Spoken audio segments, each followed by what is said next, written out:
My best friend claims my boyfriend took advantage of her while she was drunk, but he says she's lying and now I don't know who to believe.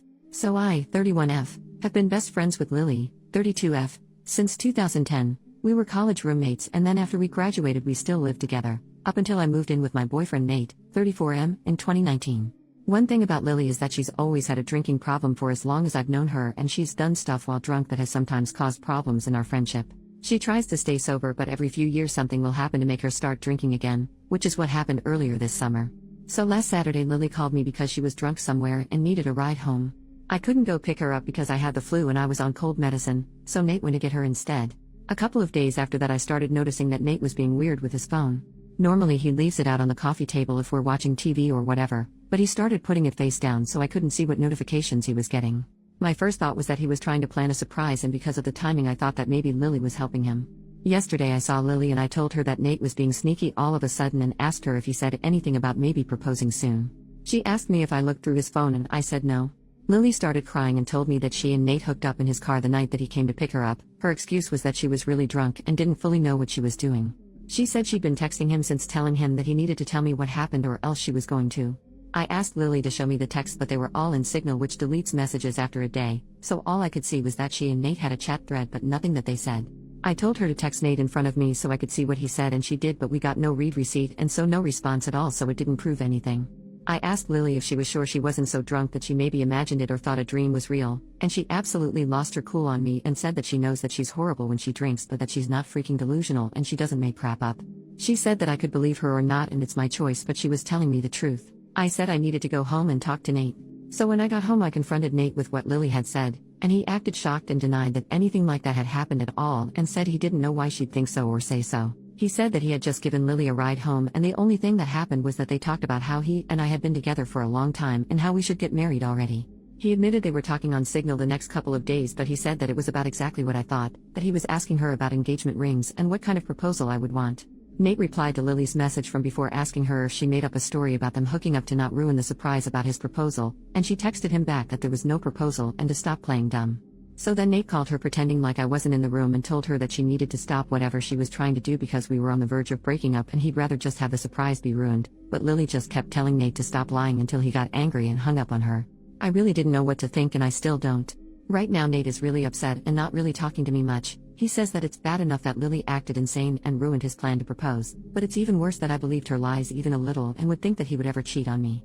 Lily texted me saying she was sorry, but otherwise I haven't talked to her either. I don't want to think that Nate would cheat on me or that he'd take advantage of Lily if she was that drunk, but I feel like I can't be 100% sure because I've known Lily for 13 years and I also just can't believe that she'd lie to me about something this important. And I know that she does have a drinking problem, so I can believe that she'd sleep with my boyfriend if she was drunk out of her head. She's done some pretty awful things in the past when she's been drunk. I don't want to wrongly accuse Nate of something he didn't do, but I don't want to be an idiot.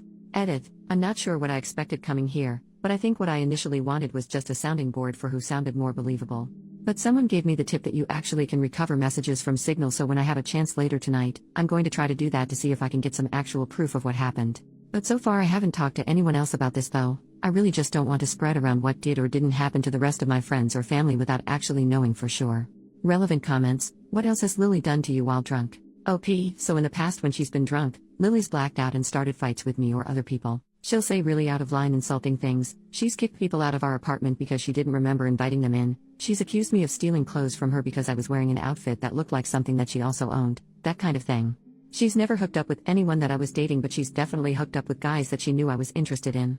Commenter number 2. Who has the greater motivation to lie here, Nate or Lily? Lily did have a big problem with Nate when we first got together, and she was really upset when I moved out of our apartment to move in with him. I could see her still being angry about it or still not liking him but just not saying anything. From what Nate said, they weren't making the plans on Saturday, but Lily brought up that it's been 7 years and asked why we're not married yet, and then the day after he asked her about rings. Commenter number 3. What is her reason for not liking him? So at the time she was in one of her longest stretches of being sober, and she said that I was abandoning her for some guy when she needed my support the most. And then when I moved out, she tried to make it out like she wouldn't be able to stay sober without me living with her, and Nate basically had to step in and point out that she couldn't stay sober anyway, so to stop guilting me. Commenter then said, it's possible she blames you for her current drinking, and Nate saying he wants to propose triggered her anger for some reason. OP, everything you say here makes sense to me. Lily has said stuff like this in the past, not specifically about Nate, but sometimes when she starts drinking again, she acts like it's unfair that I'm not getting dragged down with her or doing more to help her, and I think on some level she might still think it's his fault that I moved out and don't keep as close an eye on her as I did back when we lived together. I don't know if she'd really go as far as to lie about something like this just for that reason. I really hope she wouldn't, but I could completely believe that she feels like this. Update, 2 days later. So on Thursday night, after I got everyone's advice, I told Nate that I had found out a way to recover deleted messages from Signal. He immediately took out his phone and opened the app and asked me to show him how to do it, so I already thought that must mean he was telling me the truth because he didn't panic or hesitate at all. Which was good, because when I tried to download Signal on my old phone, it turned out that it's too old to support the current version of the app, so it wouldn't work.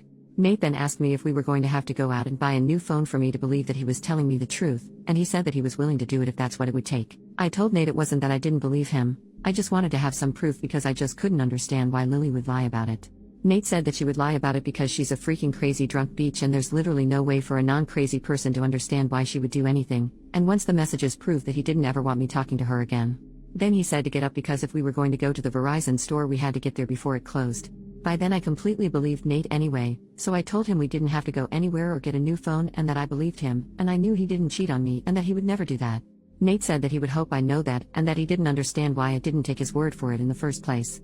I started trying to explain why I didn't want to just immediately dismiss what Lily had said happened, but Nate said that he really couldn't listen to that right now.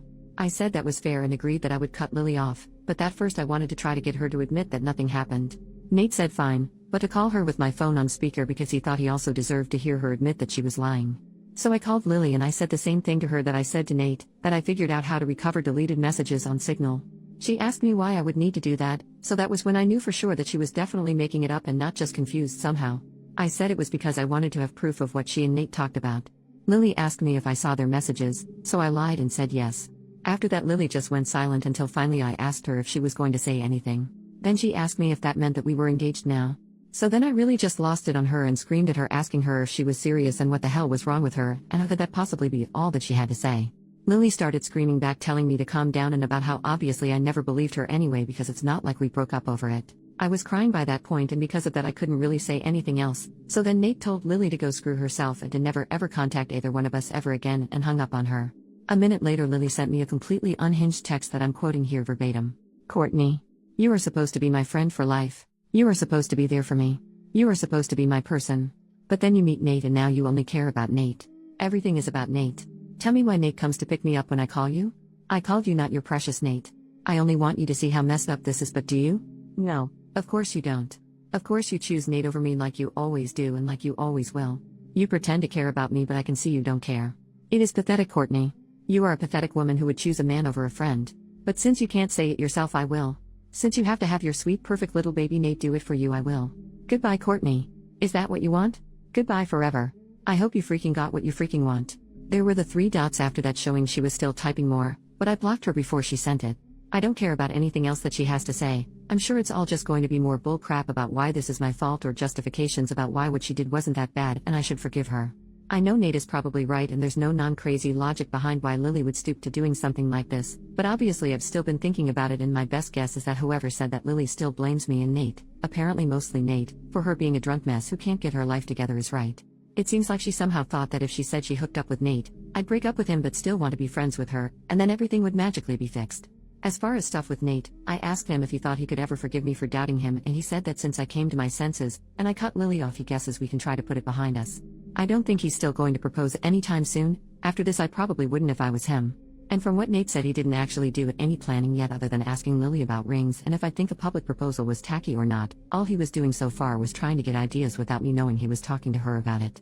So just based on that I think probably it's not going to happen for a while if it still does at all. Also thanks to everyone for the advice and support. I know I didn't respond to many comments but I really did appreciate everyone who cared enough to want to help. New update, 1 year later. I haven't logged into this account for about a year, but I got a few messages asking for an update, so here it is. I'll keep it as short as I can. Unfortunately I have nothing good to report. It turned out that whatever was going on with Lily that caused her to make false accusations about Nate was the beginning of some kind of a psychotic break.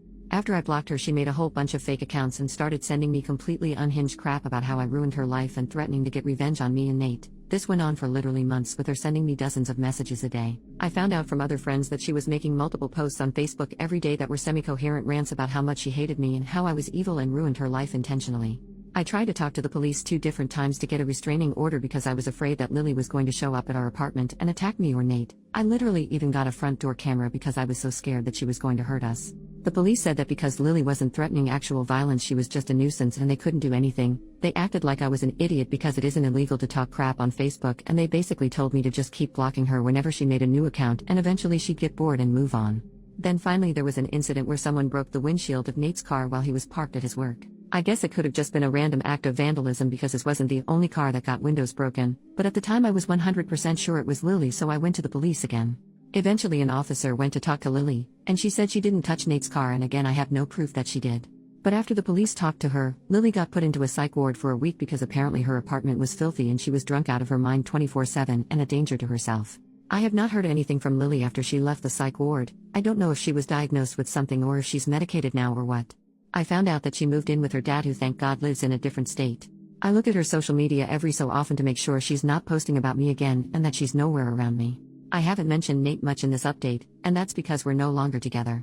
He broke up with me after the windshield incident because he couldn't handle being constantly harassed by Lily, and to be honest I don't think he ever forgave me for not taking his side immediately when everything started. It really hurt, but I can't blame him. I tried to talk to him about fixing things between us after Lily was gone, but he just wasn't interested. And so that's that. Sorry it wasn't a super positive update, but life goes on, I guess.